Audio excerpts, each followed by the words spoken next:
It would help if I unmute myself. So, well, thank you guys for letting me join you today.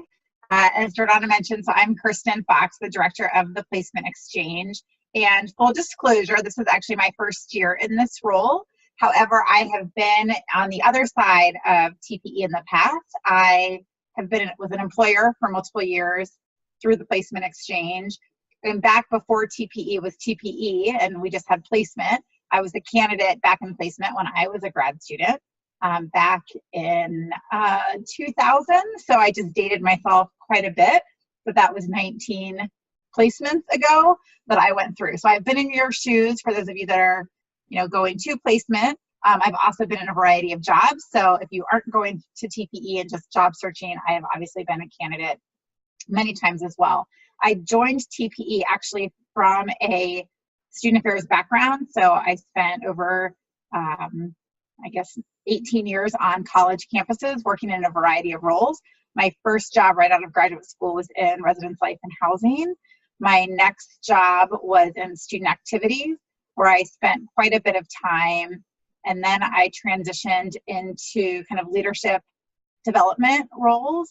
I got my PhD also in the field and really focused on college student learning outcomes and the transition to post-college life, which took me into the realm of working on career development as a kind of area of transition that really interested me, and then spent my last few years on a college campus working in career development, really overseeing undergraduate career education. So really excited to bring kind of the career development aspect to TPE and just understanding the field as a whole. So I don't want to spend too much time talking about myself. I'm just actually going to share my screen. I think, am I able to share my screen?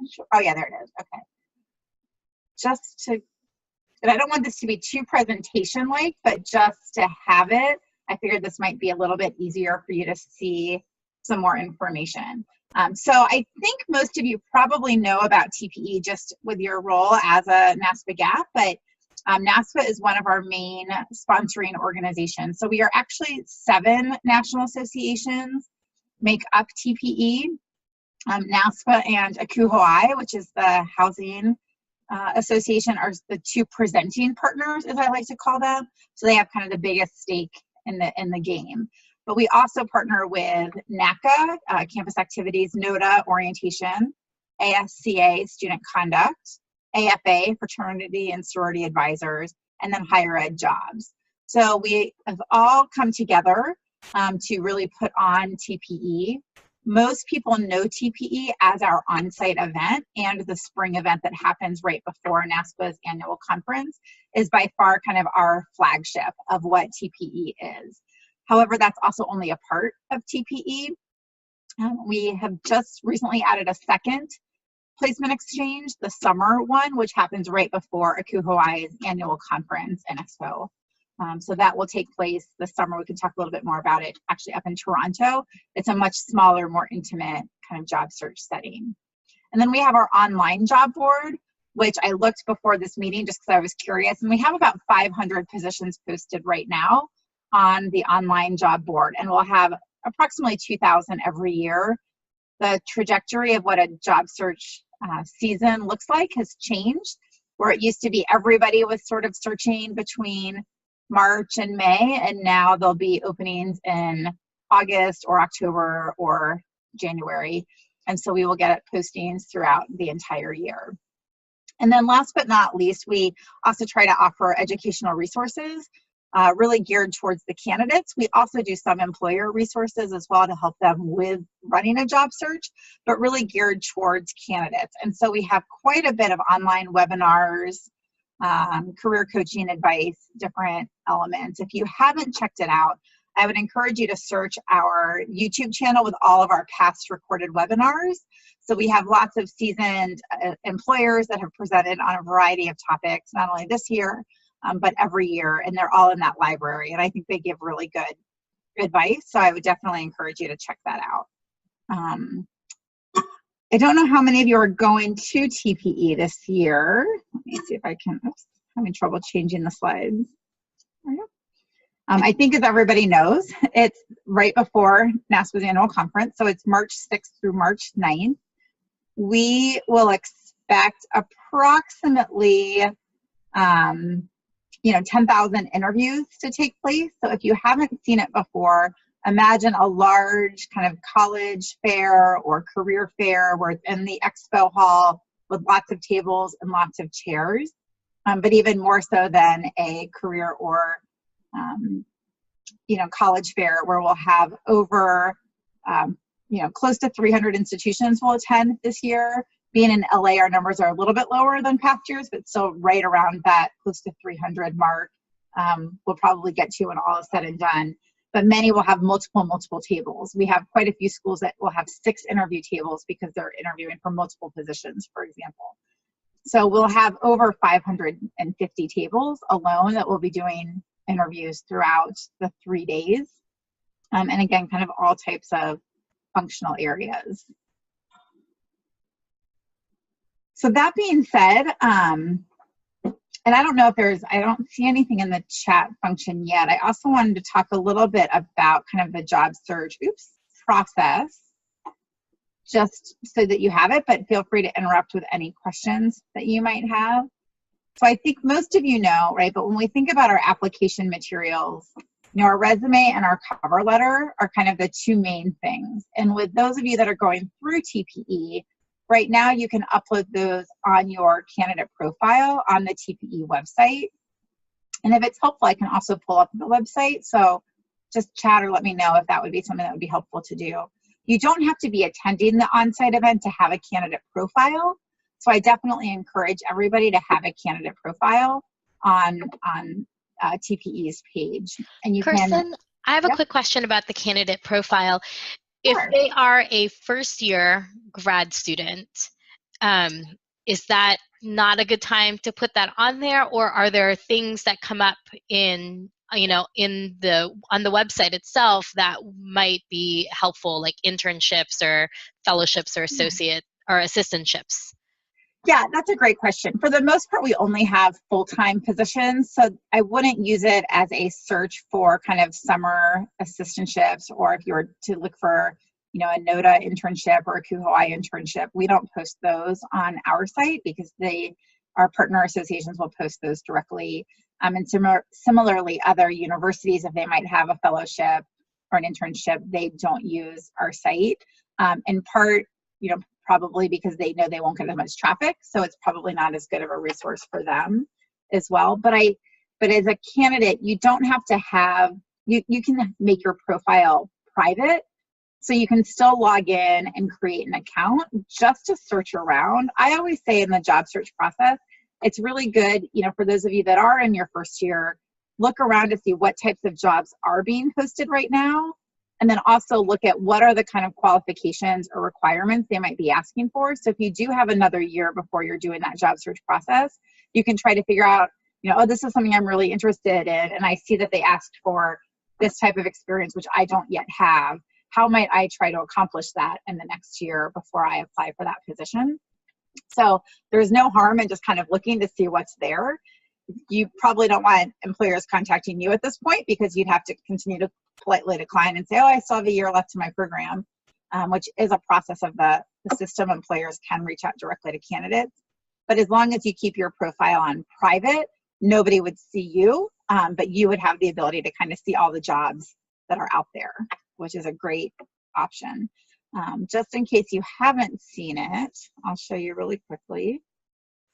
So this is what the site looks like, right? So you can search for any job that's here.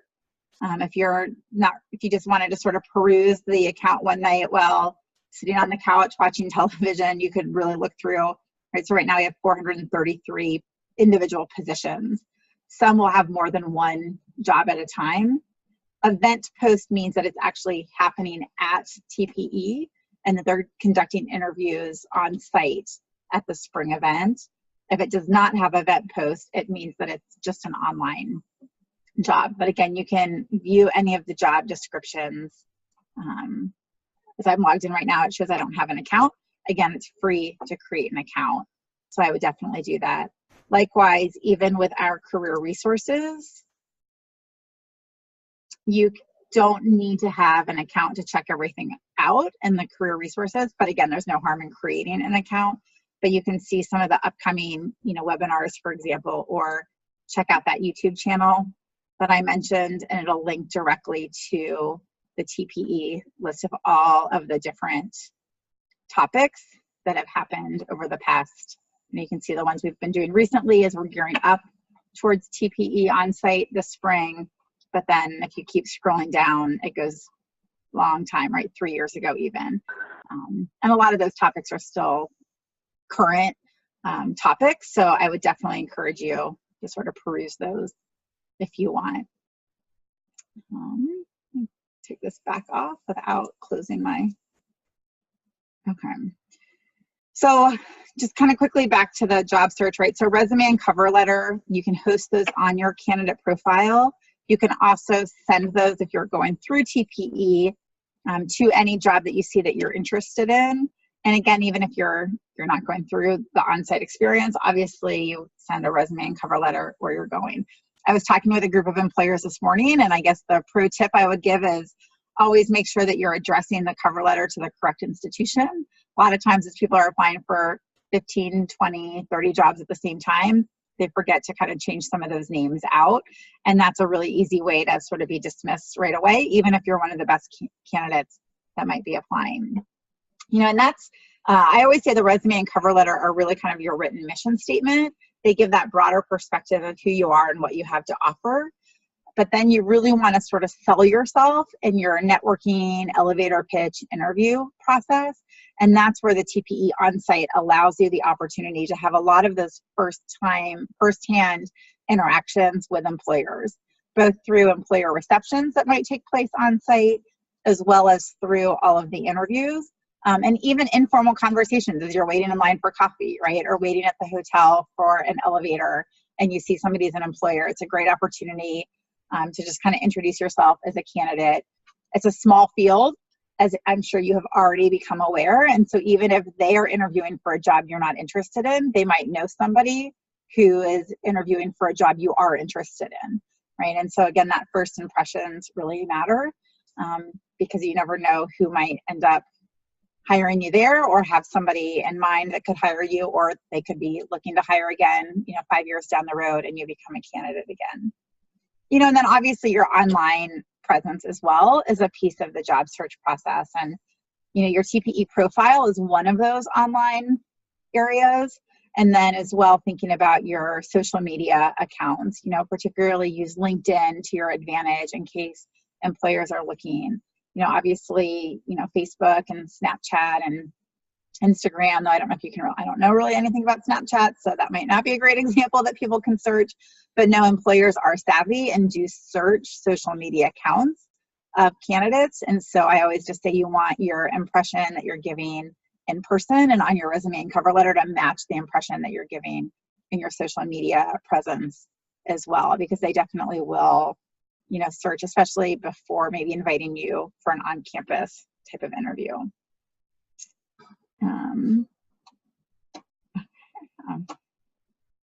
Sorry, my keyboard isn't working for some reason to advance the slides, and my mouse is being finicky too. Okay. So, I mentioned this really quickly before, but one of the things you want to do through all of those processes is stand out. So as a NASPA GAF, you are already going to be in a position where people are going to, I think a lot of employers, whether they're at TPE or at other institutions, right, they obviously all know NASPA. Most of them know the GAP program. And so they're going to realize that you're already part of a selective kind of group. And so that provides you some additional credentials already, right, that you have made it into this cohort. But what you want to think through is how do you continue to stand out from others with similar experiences, right? Especially as, when you graduated from undergrad and maybe you're applying to grad school or maybe you went into a full-time position right away, you and probably a lot of your friends from undergrad were all applying to very different types of positions, different types of fields. Some might have been going to med school, some might have gone to work for a bank, right? And everything in between. But as you're applying for jobs in this field with other candidates, you want to think through how do you stand out from others. So I always say kind of start by showing the value that you add. So think about, I say one of the things I see candidates do often, whether they're applying for internships or full-time positions, is they often just kind of list all of the responsibilities they've done in the past. They don't necessarily talk about sort of their action and results of what they got out of that experience. So they might say, I was an RA for 2 years, or they might say, I participated in leadership, or I was president of this organization, which is all great, right? But they don't necessarily know, well, were you actually really good at it? Or what shows me that you were a really solid RA? Or what shows me that you were really successful as a president?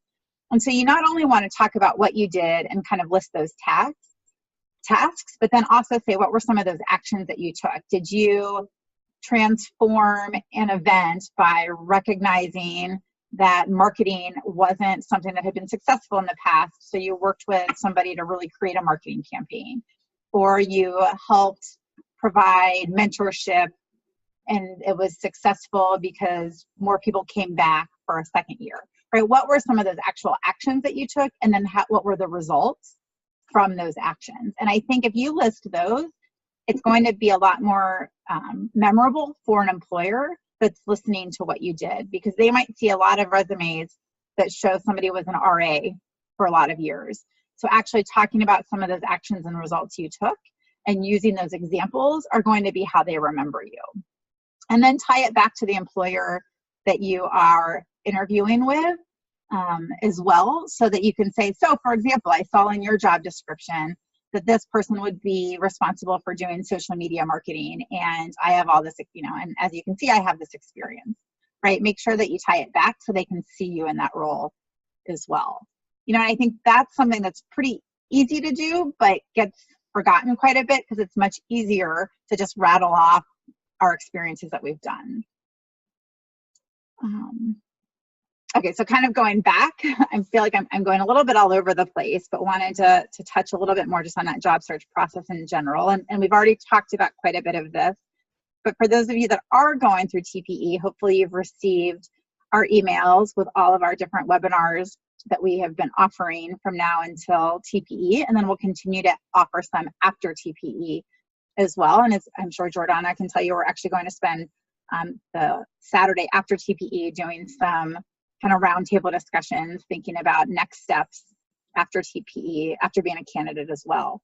But then we'll continue with some more webinars once people are back on their campuses and back in their grad programs, including kind of campus interviews and negotiations will be one of our webinars that we do. And as I mentioned, you can check our YouTube page to see all of those. So even if you can't attend any of the webinars, they're then there in a recorded fashion. Additionally, we offer a monthly newsletter.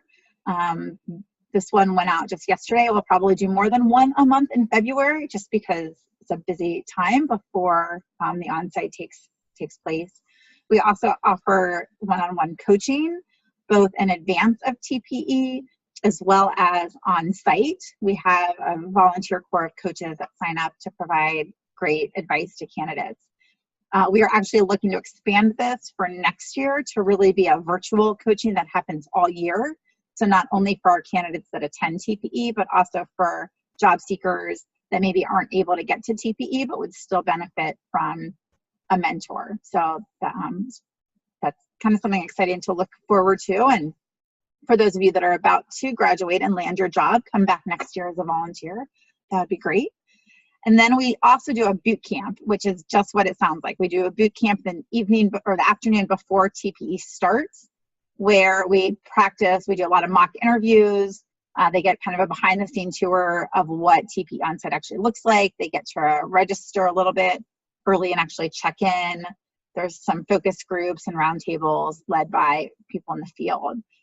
If you're going to TPE and you have not registered for that and you'll be there by Tuesday, I definitely encourage you to sign up for that. It's free for candidates.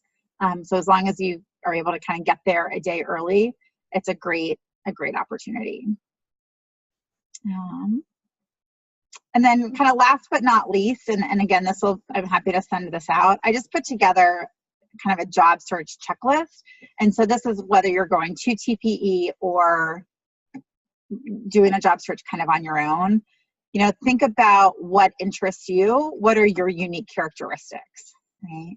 Think about your skills, recognize your accomplishments. Again, this is where I say it's always great to just look at job descriptions that are out there, whether it's for your next job or even once you're in a job and thinking maybe a job is another year off down the road before you apply to jobs again, right? Look at what skills are out there that maybe you need to work on to be able to move into that next role. Think about your areas of interest, what types of institution, job features you're interested in, location, right? What skills and knowledge do you have, and what are they looking for? Again, then create, think about your plans and strategies. So again, create your TPE account. I always, Excel is my best friend when job searching. If you are kind of doing an open search, even if you're targeted in a certain area or certain type of functional unit or geographic area, use an Excel spreadsheet to kind of list all the jobs. Each job application deadline differs, even within the TPE onsite. Some employers will say, just show us you're interested in and we'll interview you on campus. Others will say, you need to apply through our university's HR system by X date to be considered for an interview. So really understanding what all of the different institutions that are hiring, what their job process and timeline is, which is why keeping track of it in a spreadsheet can be really helpful. Target different types of institutions and departments as well. And then again, make sure that you are continually updating your resume or CV as you're, even once you are in the process now. If you think you might apply, if you're somebody that has a lot of leadership experience and you've also been an RA and maybe you're applying for both housing jobs as well as jobs and student activities, for example, you might have multiple versions of your resume, one that showcases more of your housing experience and one that might showcase more of your student activities experience. And it's okay to have multiple kind of versions of the same resume. If you have a career center on your campus, even as a grad student, definitely utilize it. Oftentimes, grad students underutilize the career center, and you could be a breath of fresh air for them. And many of them probably have also gone through higher ed and student affairs types of programs. Understand what you're going through. Utilize others on your campus, others at NASPA, to give you advice as well. We have the candidate development team in TPE. They are always happy to answer questions and concerns as also. And then continue to just kind of network as much as you can. I know networking isn't always the easiest for those of you that have done strengths. There's people that are wooers, and then there's people that are not wooers, right? I'm not a wooer. Networking used to be really painful for me. So it's something that I practiced, right? And I kept practicing and practicing. You're never going to get a job because of the connections you have, but you might be able to get kind of looked at more as a candidate because someone says, hey, I met this person while at NASPA at a reception, and they were just really, they were really bright, and I just really enjoyed talking to them. And I know they're on the job search. I think I might have seen their resume. Let's definitely consider them, or let's take a longer look at their materials, right? You're still going to get the job because you're the best fit and the best person for that job with skills and qualifications. But definitely the more people you kind of know and talk to about your job search process, the more people can also make you aware of other jobs that might be opening. So kind of keep networking and conduct informational interviews as well. If you think that maybe you want to go work in student conduct and have student conduct experience on one type of school or maybe only on the periphery, find somebody that might be doing that full time. And even if they don't have a job opening, just say, hey, I'd love to conduct an informational interview with you to learn more about your role and what you do and what type of advice might you have for me. So reach out and definitely ask people kind of for that information. And then think about as you're doing your interviews, and I talked about this before, kind of track the jobs you're applying, think about your values, the skills that you bring, and then do your research to learn enough about the institution. I worked at both large public state schools, kind of Research One flagship institutions, and I worked at small private liberal arts colleges. And I can tell you, if I saw a resume or a cover letter where somebody was applying to the small private liberal arts school and didn't reference their interest in a 4-year residential liberal arts college, they probably didn't make it past the cover letter stage, right? So making sure you know enough about the type of institution that you're applying for. It's not just the functional area or the position, but the institution as well. You know, and so just kind of make sure you've read their website and know enough information. I think that was all I put together. That was a lot of both TPE and kind of the job search in a 30-minute time, which did not give much time for questions, but I'm here still for hopefully more questions. Well, Kirsten, if it's okay with you, since we have a pretty small group, I'd like to see if I can get each one of them to sort of either ask or comment on something that you either presented on, or if maybe they have just sort of a lingering question. And, you know, it's very, I think one of the great things about being a GAP is that we can give you access to NASPA staff. And so I'm really excited to be able to get to share this with you. So I'll actually start with Jessie Conklin. Jessie was actually also a TPE intern on site last year, so she has a little bit of insight. But Jessie, is there one thing that you either have a question about or comment that you want to share with the group? Or correct me for things that I did wrong, so you know. You did awesome. I put it in the chat box, but I'm also in career services. So literally everything you were saying, I was like, please tell my second year that. Because I already have a position. I won't be going to TPE this year. I accepted an AmeriCorps position, and so I won't be going this year. I wish I was. I'm rooting on all of my fellow interns and ambassadors and everyone who I know that's going. But you literally hit it on the head. And it was just so exciting to hear everything you said, because it got me really excited for TPE, even though I won't be there. Well, we're definitely going to miss you on site, but congratulations on the AmeriCorps position. That should be a really great way to use a lot of your student affairs skills in a very different context. It's definitely going to be different, because like right now at the campus I'm at, we do have a huge virtual population, but I'm not directly working with them, and my AmeriCorps position will be directly working with students, but via technology. So it'll be an interesting change, but I let the job search get to me. I shouldn't have, but I'm moving back to an area that I used to live in. And so I was like, well, this will get me at least experience to say, yes, I do live here, instead of I'm applying in Kansas and for a Minnesota job. So that's kind of my journey. Oh, awesome. Thank you for sharing. Mustafa? Hello. Sorry, Hi. I'm also a little under the weather. I also look pretty gross today, so I'm gonna keep my video off. That's okay. First and foremost, Kirsten, thank you so much for all that information. I am both excited and terrified to do this whole thing next year. But I guess a big question that I have is, so right now, I do know of some second years in my program, and I'm at Colorado State University's SAHI program, who may or may not be going to TPE, but are still in the madness that is the job search. So I guess I'm kind of wondering about, like, how much of this can I bring back to them, knowing that some of them may have already, some of them are going to ACPA, some of them are not going to NASPA either. Some are going to TPE already and already have some information. So a lot of this I can easily take back to my first year cohort, but I'm wondering about what can I consolidate from here that can be the best and efficient for my second years in my program. Yeah, that's a great question. I mean, I think for both the first and second years, right? So for the second years, I would still encourage them to create a TPE candidate account, even if they are not going to TPE. I think that's kind of the biggest piece, and still take advantage of our resources, right?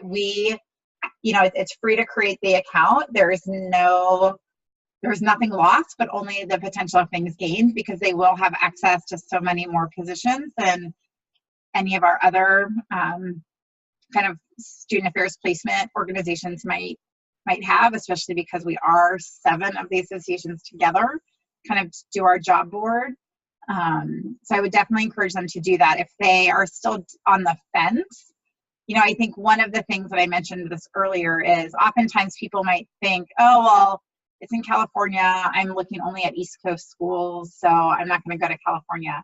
Where you know, we have positions all over it, right? I think I can't remember if I said this, but we have over 46 states, one international institution, the District of Columbia, and then 2 non-universities, one including the NCAA with a diversity and inclusion position that looks really cool. And if I were 23, I'm like, oh, that's awesome. And then a student engagement kind of tech company are all interviewing at TPE. So it's not limited just to California or West Coast schools, but I think sometimes that's a misconception among candidates. You know, I know LA is expensive to get to, airline and sometimes hotel, you know, and so that's obviously a consideration as well. But if they are able to find an inexpensive way to get there, or a place to stay or people to stay with, you know, if the SAHI program has professional development money that they haven't used, you know, I think it's well worth it. We have a blog on the TPE site on kind of the 7 reasons to attend TPE.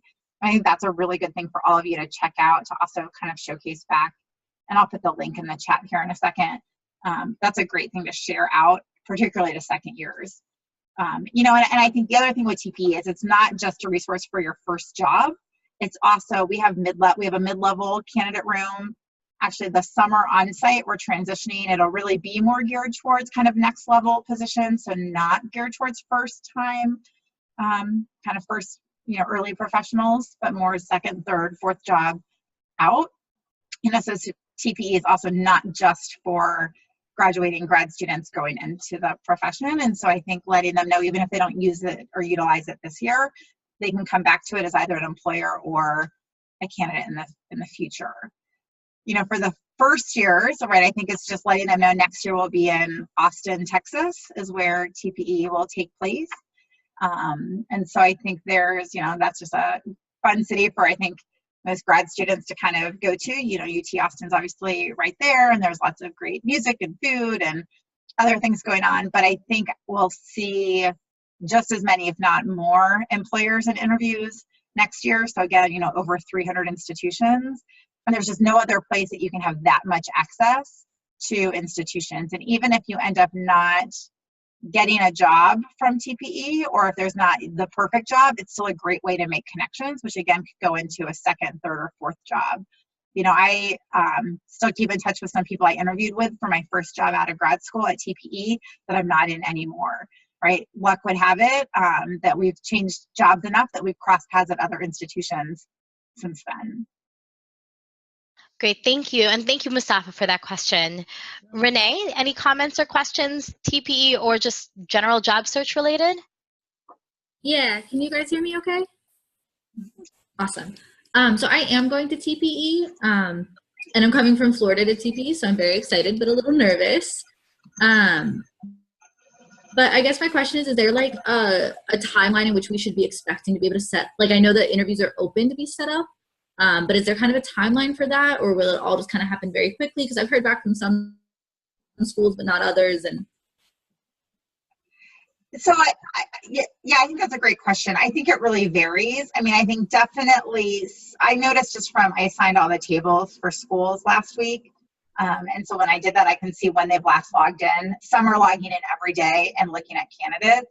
Some haven't logged back in since they opened their initially registered, just because life is busy and things get in the way, and they might think, oh, you know what, I'm going to really start doing this a week before, 2 weeks before. There'll be some employers that don't even prearrange any interviews, even though we encourage them to, and they'll really start looking once they get to the on-site event. So each employer just handles it so differently. So I would say this is where, you know, just keep looking. And there's also a lot of employers that haven't even posted their positions yet. They've registered, but they might still be getting approval from their HR office. They might not know how many openings they're going to have. So there's still a lot of positions yet to be posted. So just continue on that kind of contact employer button on their page. Just keep reaching out and just saying, oh, I saw your job post. I'm really interested. I hope to be able to interview with you. You definitely don't have to wait for them to contact you. You should definitely be reaching out to those that you're interested in. And they might not respond, but they might wait until they're on site and kind of look at who are all the candidates that expressed interest. And then they spend that time looking through the resumes and the profiles and then reach out to you at that point.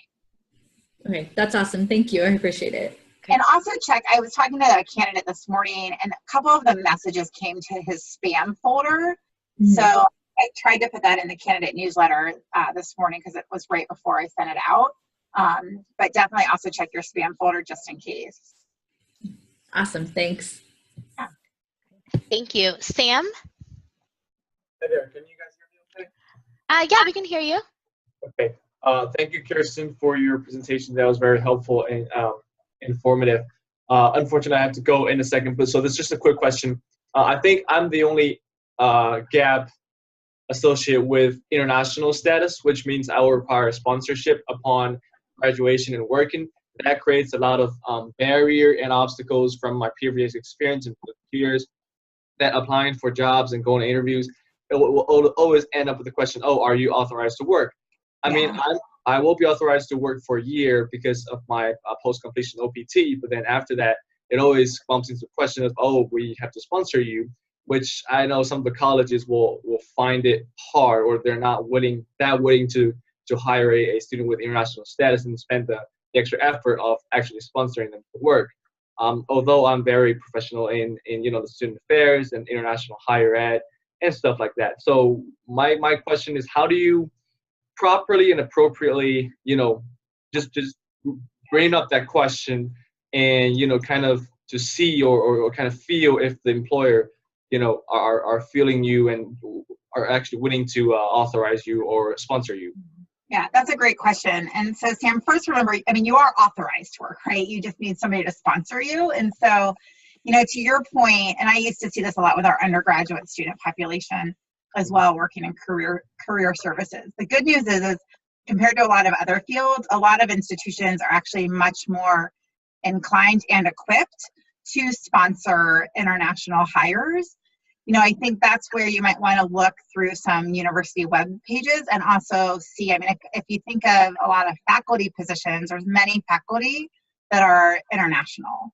And so a lot of universities' HR departments have already figured out how do they go through the sponsorship. I think to your point, maybe they don't do it as often with administrative positions, but I think that's where, I don't want you to not bring it up, but I also don't, because I don't want you to waste your time if you get far enough in the process and then they say, oh, we can't sponsor you. I think one of the things I've learned is a lot of times employers just don't know what that means. And it's not always as difficult as they might think it is, especially, like I said, if they already have people on their campuses, that their HR department knows how to do that.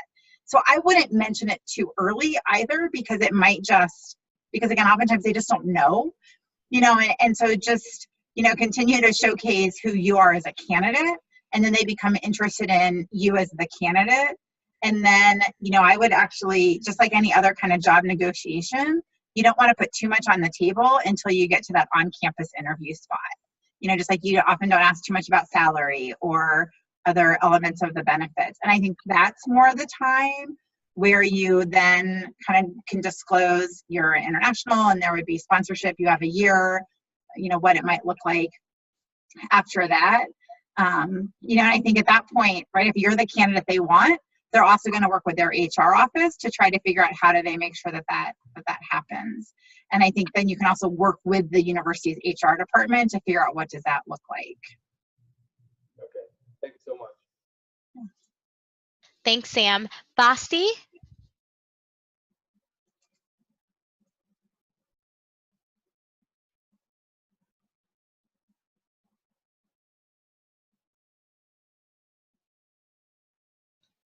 And Basti, while you are getting your audio sorted out, Ariel, are you still on the line? Hi, yes, I am. Sorry. No worries. Do you have any comments or questions for Kirsten? I do. First of all, thank you so much, Kristen, for taking the time and giving us the insight of TPE. I'm a second-year student, so I'll be going over to TPE. I'm very excited returning to California because I was originally from California. My question is, you cannot mention this earlier, and sorry if you already said this because I was kind of sort of MIA halfway through, got cut out. You mentioned that sometimes for candidates, they might make small mistakes not being detail-oriented enough, such as addressing to the wrong school in their cover letters? What are some other common mistakes or common challenges that you see some of the TPE goers or just people job searching in general that have fallen into? Yeah, so I think kind of the two that come to mind. So one is sort of not doing the research beforehand, and just again making sure you're not only looking at right. I always say there's 3 areas you want to make sure that you can answer. So one is, why are you interested in the kind of position? Why are you interested in the kind of broader functional area and maybe the field? And then why are you interested in that institution?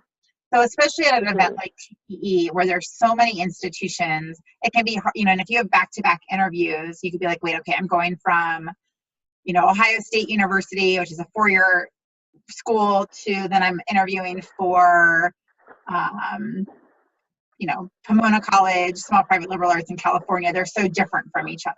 And that's okay, but kind of making sure that you go into that interview understanding the institution as well, and just kind of doing a quick reminder of looking at their website, their department kind of page, so enough, and just being able to articulate why you're interested kind of in that role at that institution. I think, again, it's if people don't feel, you'll notice when you go that a lot of schools, there's a lot of institutional pride from those schools. And so they want to see somebody that is interested in that same institution. They know you're interviewing for a ton of other schools, but you still want to make them feel like they're your top choice, even though they know that you've got lots of top choices, right?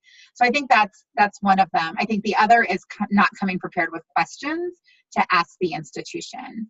And so, having 2 or 3 questions ready to go for your interview. You may not have time if it's a 30-minute interview to ask more than one, but they should give you enough time for questions. And you definitely want to make sure you have questions prepared. Again, that shows that you're prepared. It shows you've done your research, and it shows that you're invested in their process. What you don't want to do is ask a simple question that maybe was really, clearly stated in a job description. And so kind of making sure you're thoughtful in what those questions are. I think an easy question, as you're also thinking about it, to always ask is there anything I can, help to clarify, or any other questions I answered that I could follow up a little bit more on? It also gives them a chance, if maybe you didn't answer a question exactly the way they wanted you to, for them to be able to say, oh, actually, you were talking about how you led this, Hall program. Could you talk a little bit more about what that actually looked like? Right? It gives them that opportunity to maybe gives you the opportunity to clarify something for them. So yeah, kind of doing your research and making sure that you come prepared with questions.